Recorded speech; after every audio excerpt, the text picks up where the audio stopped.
These latest headlines from ABC15 are sponsored by Lerner and Rowe Injury Attorneys. One call, that's all. I'm Faye Fredericks with your top stories from ABC15 Arizona.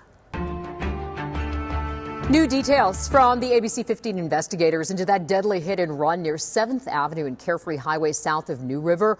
We're working to learn if charges will be brought after 43-year-old Lisa Mancuso was hit and killed while jogging beside the road in a rural neighborhood.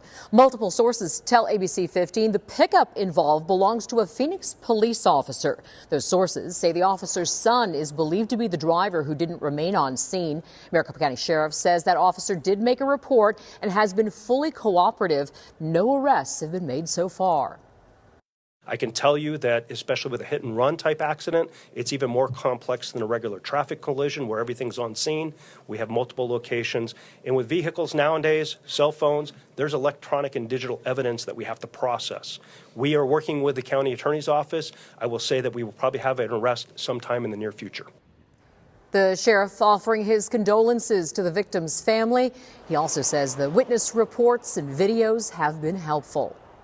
The FBI asking for your help, offering $10,000 for information leading to the identification and arrest of those responsible for the death of Preston Mark. Police say the 61-year-old was assaulted on August 7th, 2020, near the railroad tracks behind the El Rancho Motel in Parker, Arizona.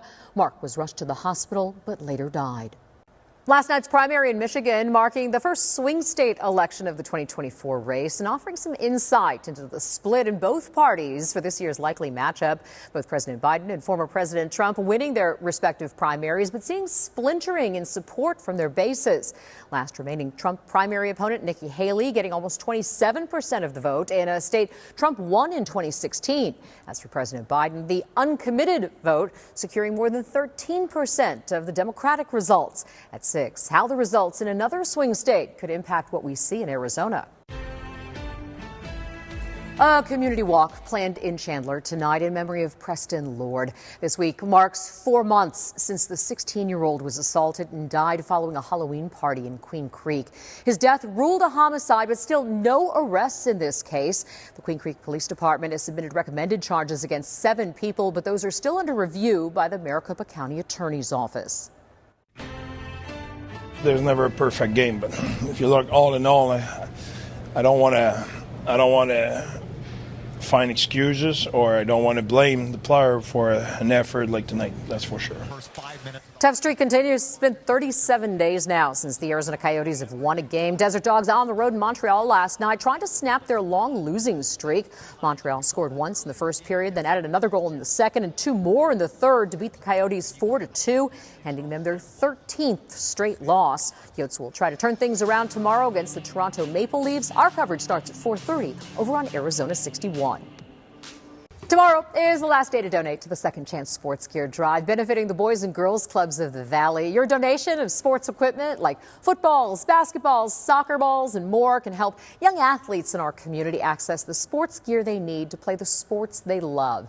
Head to the Earnhardt Auto Center location nearest you to drop off new or gently used sports gear in person, or you can scan the QR code on your screen to make a monetary donation. Last day to donate is Thursday, February 29th.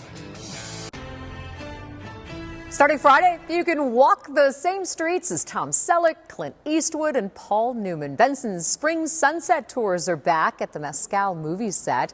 It's a place known for many classic westerns with more than 100 film productions, including the hit Tombstone. The walk is a quarter-mile long, lasts an hour. Tickets cost $15 per person, but children 17 and under get in for free. If you're looking for a bit of spring fun, at least a little closer to home, check out the Act One Culture Pass program. All you need is the library card. Program provides free access to places like the Botanical Garden, Phoenix Art Museum, and more. Program offers more than 500,000 passes annually across 13 Arizona counties. Tracking your forecast, I'm Chief Meteorologist Amber Sellens. We've got a storm system moving out of Arizona tonight and early tomorrow, and high pressure building in next. So temperatures will be warming up by the end of the week as our forecast dries out again. After that, another storm system digging down through the Pacific Northwest could bring some snow to the inner Mountain West and maybe a little bit into Arizona Saturday night and Sunday. But overall, models for our Arizona forecast have been trending drier and drier, with this mainly staying too far north to bring us any significant rain or snow here across our state. In the meantime, sunshine returns tomorrow. 55 degrees at 6 a.m., 60s starting around 9, 69 in your lunchtime forecast, and 77 around 4 p.m. here in Phoenix, putting us just a few degrees above average for this time of year. Here's the next 7 days for you. We're warming up to 80 on Friday as that ridge of high pressure builds in. Breezes pick up over the weekend and temperatures drop. Just a slight chance of isolated showers late Saturday night and Sunday.